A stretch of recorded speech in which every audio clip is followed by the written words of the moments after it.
आपने ना बहुत भारी सवाल पूछ दिया है, क्योंकि मैं आपको बताना चाहती हूँ कि ये जो पार्टी निर्णय जब लेगी और जब ये आएगा तो शायद तभी मैं उस हालात में होंगी या उसमें काम कर पाऊँगी। फ़िलहाल मुझे गांडे का उपचुनाव जीत लेने दीजिए। हाँ क्या जी।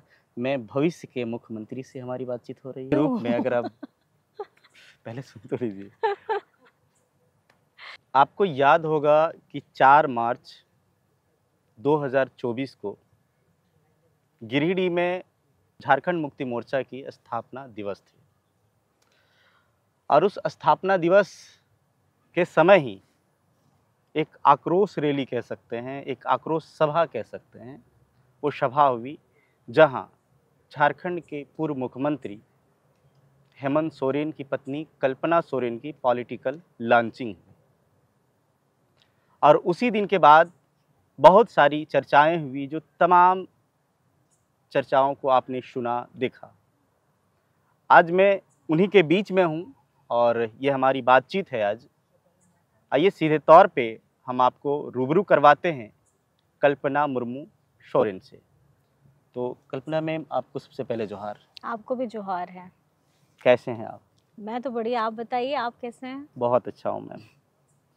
गिरिडीह की धरती पे जिस समय आपकी 4 मार्च को पॉलिटिकल लॉन्चिंग हुई, आप शुरुआत किए, सियासी पारी की शुरुआत किए, उस समय जो आपके भाषणों में जो भावुकता देखी गई, जो चेहरा देखा गया, लोगों को लगा कि ये चेहरा एक दर्द का है। हेमंत सोरेन जेल जाने की वजह से ये चेहरा सामने, ये फेस भावुकता आई है। लेकिन अभी आप गांडी के दौरा किए, चुनाव भी बहुत नज़दीक है, 2 दिन चुनाव बचा हुआ है। अब जो जनता से आप मिल रहे हैं, वो भावुकता नहीं है। जनता देख रही है, कह रही है कि कोई शेरनी है जो मंच से दहाड़ रही है, जो मिल रही है, लोगों से जो मिल रहे हैं। तो वो भावुकता चेहरा और ये अभी जो जोशीला आवाज़ है, इसके पीछे की राज क्या है? देखिए, इसके पीछे का जो राज़ है वो झारखंड की जनता का और हमारे पार्टी के कार्यकर्ताओं का ही है, अगर मैं आपको कहना चाहूँ तो। क्योंकि भावुक मैं इसलिए भी उस दिन हुई थी, मैं आपको बताना चाहूँगी 4 मार्च को। अ, एक तो बहुत दिन का गैप था, अपनी बहुत उतार-चढ़ाव से चल रहा था, और एक अपने परिवार को के साथ मैं एक नए अपने परिवार में जुड़ रही थी, झारखंड मुक्ति मोर्चा के साथ में होते हुए मैं झारखंड की जनता के साथ जुड़ रही थी। तो कहीं न कहीं आपने एक भावना होती है ना कि आप जब शादी करके जाते हैं, विदाई होती है, तो थोड़ा-सा अंदर में आपकी भावुकता आती है, एक नए परिवार में आप जुड़ने जाती हैं। तो मुझे लगता है कहीं न कहीं वो भावना, और जो एक जोशीले अंदाज़ में हमारे कार्यकर्ता एक नारा लगा रहे थे, तो कहीं न कहीं मैं भावुक हो गई थी। और उसके बाद में यही लगा कि संघर्ष थोड़ा लंबा होगा, और जो मेरे संघर्ष के साथी हैं, मेरी झारखंड की जनता है और झारखंड मुक्ति मोर्चा के जितने हमारे पार्टी वर्कर्स हैं, उन लोगों का रुझान अपने हेमंत सोरेन जी की तरफ में है। हेमंत सोरेन को आँखें ढूँढती हैं, तो मुझे लगता है कि वो मुझे और मजबूत करता है कि लड़ाई को दमदार तरीके से लड़ने का है। और हेमंत जी भले शारीरिक तौर पे हम लोग के साथ में नहीं हैं, लेकिन उनकी जो सोच है, वो जो सोच योजनाओं के तौर पर में झारखंड की धरती में, झारखंड के लोगों को मिली हैं, सुख-सुविधाएँ मिली हैं, वो कहीं न कहीं अपने में कहानी ये बयाँ करती है कि अब यहाँ पर में झारखंड ने मन बना लिया है, और कि झारखंड में हेमंत सोरेन जी के साथ जो अत्याचार हुआ है, जो षड्यंत्र हुआ है, उसका मुँह तोड़ जवाब अब देने का समय आ गया है, और ये चुनाव एक सही समय है। और मैं बताना चाहूँगी कि झारखंड की जनता ने हुँ, और हिंदुस्तान ने ये मन बना लिया है कि अब बीजेपी वालों की नहीं चलेगी। नहीं चलेगी। जी। आप अभी देख रहे हैं कि स्टार कैंपेनर हैं पूरा इंडिया गठबंधन के और झारखंड मुक्ति मोर्चा के भी हैं। जी। ये शुरुआत जो ये सियासी पारी की शुरुआत में आप अपने आप को कहाँ देख पा रहे हैं? मैं अपने आप को बहुत ज़्यादा की एक्सपेक्टेशन नहीं रखती हूँ, मैं बस एज़ अ पार्टी वर्कर के हिसाब से काम कर रही हूँ। एक पार्टी के आला कमान ने एक नई ज़िम्मेदारी प्रत्याशी के तौर पे गांडे की तरफ से मुझे बनाया है और उसमें लड़ने के लिए क्या है, और साथ ही साथ स्टार प्रचारक के तौर पे जो ज़िम्मेदारी हमारे इंडिया गठबंधन के सब अन्य प्रत्याशी हैं उन लोगों को भी मजबूती प्रदान कर रही है। तो मुझे लगता है कि ज़िम्मेदारी बहुत ज़्यादा है और ज़िम्मेदारी मैं बखूबी निभाने की पूरी 100%, 200, 500, आप जो भी इसको मेजर कर सकते हैं, मैं अपनी तरफ से पूरी कोशिश कर रही गांडे आप पूरा घूमे, हूँ। जी। गांडे घूम के आपने पूरा देखा। जी। ऐसा कौन-कौन सा लगता है कि काम होना चाहिए यहाँ? देखिए, सबसे पहले तो मुझे ना सड़क दिखा, क्योंकि मुझे ही पहुँचने में लोगों के पास में थोड़ी तकलीफ़ हुई, और मैं समझ सकती हूँ कि जब मुझे पहुँचने में तकलीफ़ हो सकती है कि यहाँ के लोगों का रोज़ का आना-जाना है, तो सड़क मेरे लिए सबसे बड़ी बात है। और लोगों के पानी की दिक्कत है, गर्मी का मौसम है, उन लोगों ने भी शिकायत बताई कि यहाँ पे पानी की बहुत तकलीफ़ है, और सिंचाई में भी हम लोगों का, इसलिए मैं तो शुक्रिया अदा भी करना चाहूँगी कि हेमंत सोरेन जी ने मेगा लिफ्ट सिंचाई परियोजना की भी शुरुआत की है, और करोड़ों की लागत से ये चल रहा है, और 5 में काम भी शुरू हो चुका है। तो कहीं ना कहीं हम लोग इस काम को तेज़ी से, खास करके मैं भी गांडे में अगर मैं चुनी जाती हूँ, तो मैं ज़रूर से इसको तेज़ी से यहाँ झारखंड में हमारे खास करके गांडे में काम करवाने का प्रयास करूँगी। अभी आपकी सरकार है, जी। आप एक महिला हैं, जी। तो महिलाओं के पोषण को लेके आपका क्या राय है? देखिए, महिलाओं को मैं यही कहना चाहूँगी कि महिलाओं ने ना हर वक़्त संघर्ष किया है, और दिन हर वक़्त के लिए उनका संघर्ष रहता है, 24 घंटे में उनका संघर्ष रहता है। हर एक परिवार को जोड़े रखने का संघर्ष रहता है, उसको मेंटेन करने का संघर्ष रहता है। तो मुझे लगता है कि जितनी भी हमारी महिलाएँ, बहनें हैं, और हमारे जिस-जिस तरीके से सब अलग-अलग प्लेटफ़ॉर्म में काम कर रही हैं, मैं चाहती हूँ कि सारी महिलाएँ मजबूत हों, क्योंकि मैं समझ सकती हूँ कि मैं महिला हूँ, और हर एक क्षेत्र में, चाहे वो स्वास्थ्य के क्षेत्र में हो, चाहे वो आपके खाद्य पदार्थ के क्षेत्र में हो, चाहे आप शिक्षा के क्षेत्र में हो, जिस भी क्षेत्र में हैं, जो भी काम कर रही हैं, मैं चाहती हूँ कि उनकी भागीदारी भी बहुत बढ़े, और उनका काम करने का जो एक आसान रास्ता हम उनको प्लेटफ़ॉर्म दे सकते हैं, वो मैं अपनी तरफ से 100% तो कोशिश करूँगी। महिला कुपोषण को लेके आपकी क्या प्लानिंग है? देखिए, कुपोषण के लिए तो अभी मैंने जो जाना है, महिलाएँ दीदी यहाँ पे सब आई भी हैं, सब लोगों ने अपना बातें भी रखी।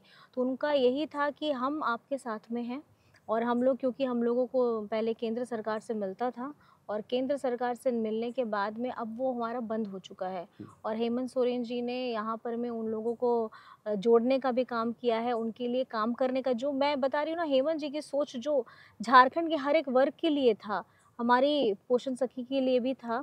और वहाँ पे करते-करते जब आज हेमंत जी अंदर चले गए, ये चुनाव एकदम अचानक से सर पे आ गया है, तो मैं बस उन सभी को आश्वस्त करना चाहूँगी कि आप 4 जून के बाद में, मैं आपकी जो बातें हैं, आपकी जो माँग है, आपकी जितनी आप लोगों की क्वेश्चंस हैं, या आप लोगों की तकलीफ़ है, हमारे माननीय मुख्यमंत्री जी के सामने में रख कर के उसका जो ज़बरदस्त उपाय हो सकता है, अच्छा रास्ता निकल सकता है, उस पे मैं ज़रूर काम करूँगी। आम तौर पर देखा जाता है कि महिलाओं की जो डिलीवरी होती है, जी। वो इंस्टीट्यूशनल होता है जी। और लेकिन वहाँ सिज़ेरियन ऑपरेशन के माध्यम से ही हो रहा है। हुँ। इसमें आप क्या कहेंगे? मैं तो इस पे यही कहना चाहूँगी कि हम लोगों को जिसकी रिस्पॉन्सिबिलिटीज़ हैं हॉस्पिटल्स में, डॉक्टर्स हैं, सिस्टर्स हैं, सब लोगों को इस पे ध्यान देना चाहिए कि अगर आप नेचुरल तरीके से करें, वो ज़्यादा, क्योंकि लागत भी बढ़ती है। और आजकल महँगाई जिस तरीके से चरम सीमा पे है, हर किसी को तकलीफ़ होती है। और हम लोग की जो ज़िम्मेदारी है, जो नैतिक ज़िम्मेदारी है, जैसे आप ख़ास करके अगर आप शिक्षा स्वास्थ्य में अगर आप देखें, तो हमारी महिलाओं, बहनों को, या हमारे जो सिस्टर्स हैं, हमारी नर्स हैं, हमारी डॉक्टर हैं, उनको थोड़ा पेशेंस डेवलप करना पड़ेगा। और ये दूर-दराज से आ रहे हैं, तकलीफ़ है, खाने-पीने की कमी है, बहुत सारे हैं, घर परिवार चलाना रहता है, तो मुझे लगता है उनको मदद करनी चाहिए, थोड़ा पेशेंस डेवलप करके उसको सिज़ेरियन से ना हो कर के नॉर्मल में ज़रूर जाना चाहिए। क्या 5 किलो अनाज से गरीबी पे काबू पाया जा सकता है? मेरे हिसाब से तो देखिए, अगर हम कहा जाए, मैं अगर पर्सनली बोलूँ, तो मुझे लगता है कि कुछ भी नहीं होता है। किस लिए नहीं होता है कि हम पहले ये वादा करते हैं कि हम आपको राशन दे रहे हैं, आपका हम पेट भर रहे हैं, लेकिन जैसे इंडिया गठबंधन ने अभी हम लोगों ने यहाँ पे उन्होंने बताया कि हम 5 किलो के बदले आपको हम 10 किलो का अनाज देंगे। तो ये एक प्रयास, एक जो कदम इंडिया गठबंधन की तरफ से बढ़ाया गया है, ये काबिले तारीफ़ भी है। और जो जितने गरीब गुरबा लोग हैं, उन लोगों को जितनी मदद मिल सकती है, हम इंडिया गठबंधन हम लोग उसी पे ही अपना कदम आगे बढ़ा रहे हैं। देश की आबादी लगभग 140 करोड़ के पार है।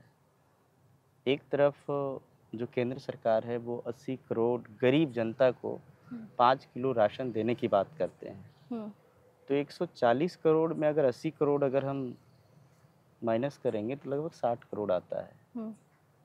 तो क्या हम 80 करोड़ कितने परसेंट है जो कि अभी भी गरीब है? और एक तरफ कहते हैं कि 5 ट्रिलियन पार कर गए हैं अर्थव्यवस्था को। हुँ। तो क्या मेरा देश समृद्ध हो रहा है? यही तो प्रश्न जब वो लोग अपनी तरफ से बात बोलते हैं कि अगर मेरा 5 ट्रिलियन हो चुका है, तो ये गरीब आए कहाँ से हैं?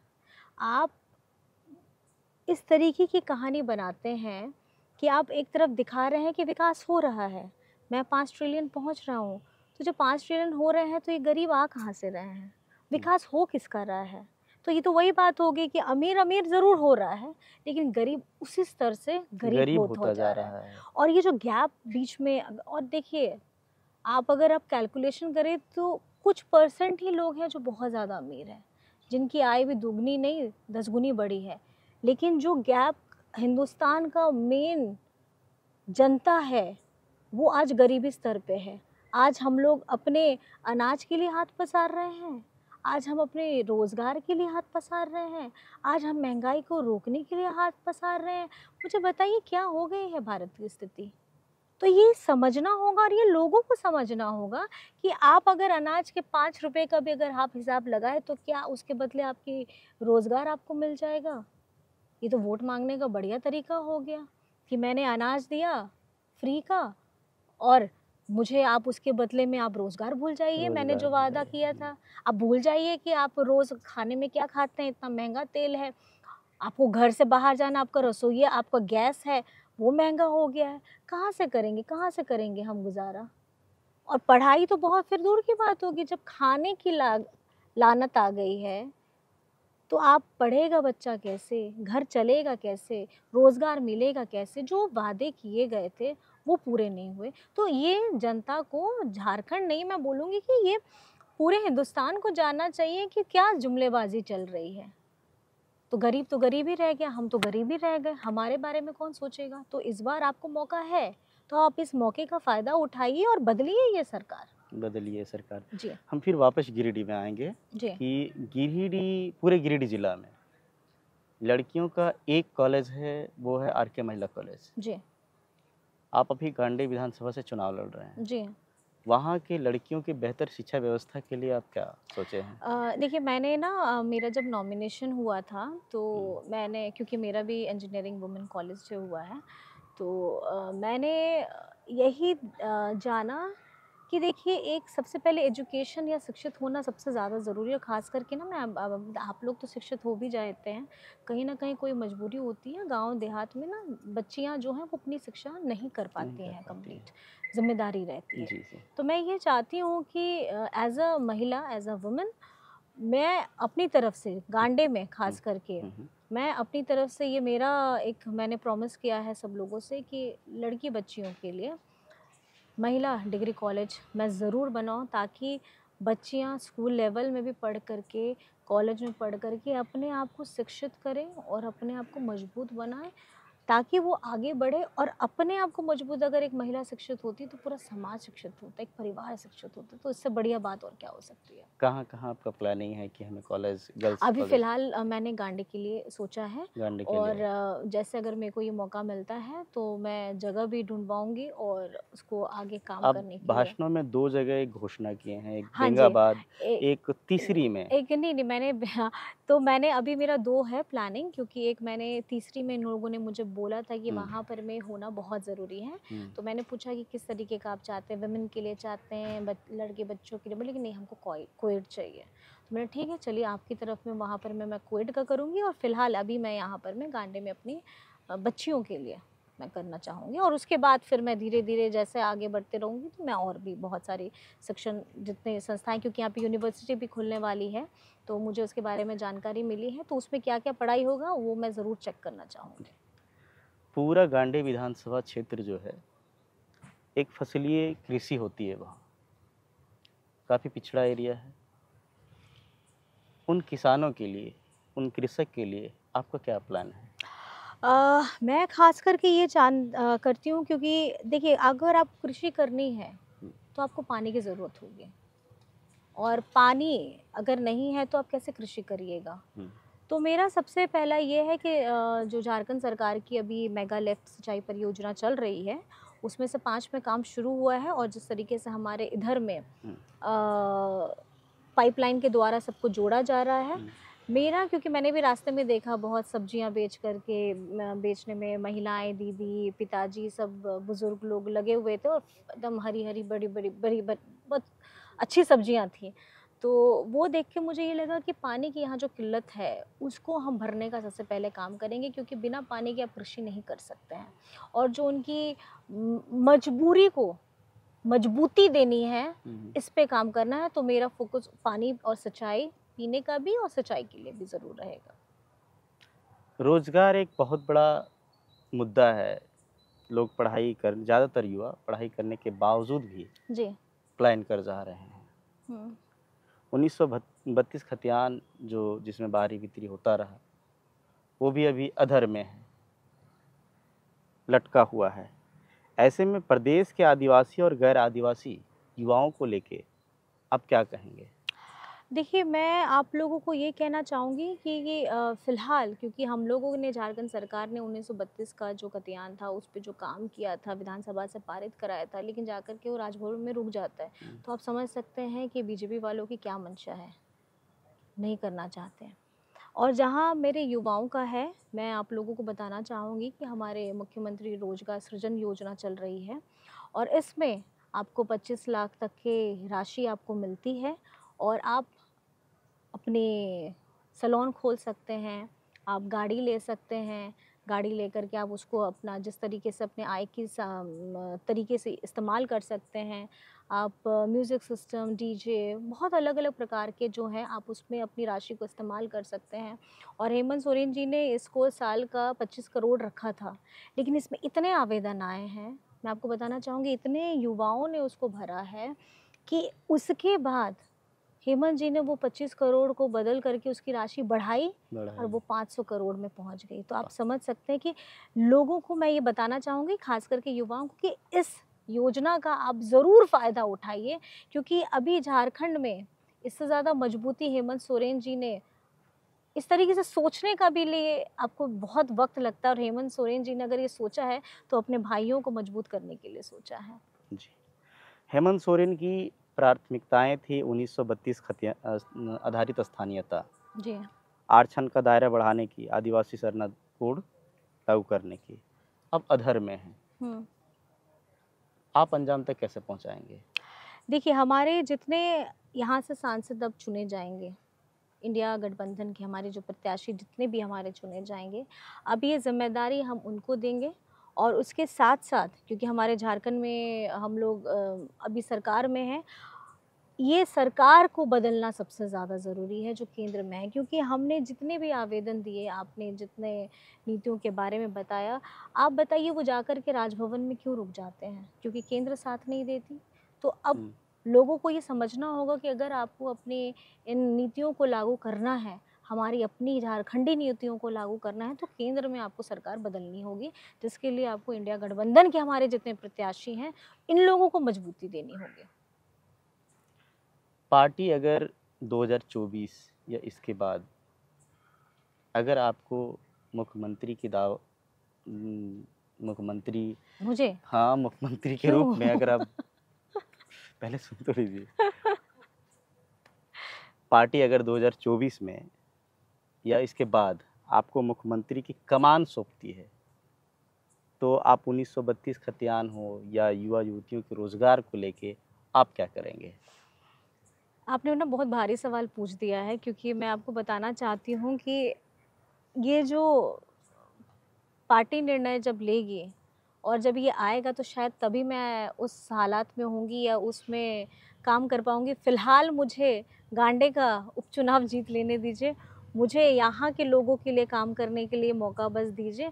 ये सवाल तो मुझे लगता है कि बाद में ही, और अभी फ़िलहाल जो हमारे चंपई चाचा हैं और हेमंत जी हैं, मुझे लगता है इनसे अब बढ़िया और कौन हो सकता है। और हेमंत सोरेन जी ऐसे तो नहीं है कि हमेशा रहने वाले हैं, वो जल्द बाहर आएँगे। और झारखंड में ख़ास करके उनके दृष्टि से, उनकी नज़र से अगर आप देखें तो झारखंड को विकसित होने से कोई नहीं रोक सकता। मुझे लगता है कि हेमंत सोरेन जी हम लोगों के बीच में जल्द आ जाए। आप एक शिक्षिका रही हैं, जी, स्कूल भी आप चलाती थीं। जी, गांडे विधानसभा का दौरा कर रहे हैं जी। आप, किए भी हैं, काफ़ी चीज़ें आपको देखने को मिली। हुँ, सुदूर क्षेत्र के जो बच्चे हैं, जो जहाँ सरकारी स्कूल है लेकिन शिक्षा व्यवस्था चरमराई हुई है, हुँ, हुँ, सुदृढ़ हुँ, नहीं है, हुँ। उसको लेके आपका क्या प्लान है? देखिए, मैं तो अब अभी तो कैंपेनिंग था तो मुझे अभी मौका नहीं मिला है, लेकिन अब जैसे ही ये सब ख़त्म होता है और कोड ऑफ कंडक्ट सब निकल जाता है तो मैं स्कूल में भी ख़ास करके पर्सनली अब मैं विज़िट भी करूँगी। और क्या व्यवस्था है जब तक मैं जानूँगी नहीं, मैं आपको बताना चाहती हूँ, जब तक मैं जानूँगी नहीं, मैं उसको देखना चाहती हूँ और उसके बाद में मैं वहाँ पे जितने भी ज़रूरतमंद चीज़ें हैं वहाँ पहुँचानी हैं, वो मैं ज़रूर पहुँचाऊँगी।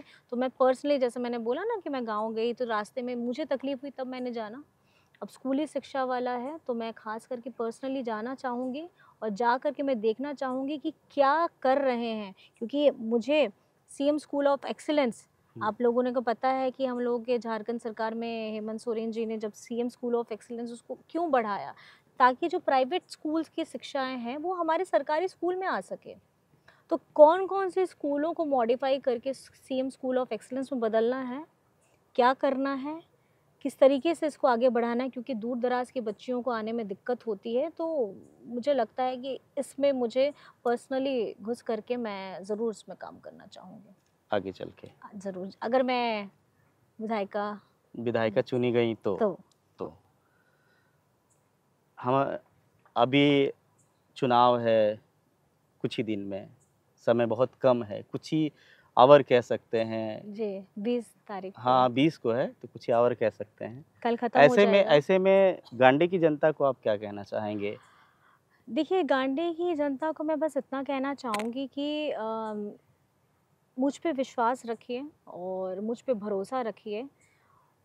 और जो गांडी का में आपने हमेशा झारखंड मुक्ति मोर्चा का कोई भी प्रत्याशी रहा हो, आपने हमेशा आशीर्वाद दिया है, मुझे भी दीजिए और मौका दीजिए कि मेरे पास जितने भी महीने हैं, 4 से 5 महीने हैं, मैं आपको ज़रूर एक बदलाव दिखाना भी चाहूँगी और महसूस कराना भी चाहूँगी। तो बस एक बार मौका ज़रूर दीजिए और 20 तारीख को आप आ कर के अपने घरों से बाहर निकल कर के आशीर्वाद दीजिए, स्नेह दीजिए और तीर धनुष में 1 नंबर पे मेरा है और उसमें बटन दबाइए और मुझे मजबूत करिए। ये मजबूती आप ही को मजबूत करने के लिए हो रही है। बहुत-बहुत धन्यवाद। अंतिम सवाल है, हाँ क्या जी, मैं भविष्य के मुख्यमंत्री से हमारी बातचीत हो रही है? फिलहाल तो नहीं। No, no. चलिए हमारे आईना प्लस के खाँटी झारखंडिया चैनल पे आने के लिए आपका बहुत-बहुत आभार, बहुत-बहुत जोहार आपको। धन्यवाद। आपको बहुत-बहुत शुक्रिया और मेरी तरफ से आपकी सारी टीम को भी बहुत-बहुत जोहार है। थैंक धन्यवाद। यू।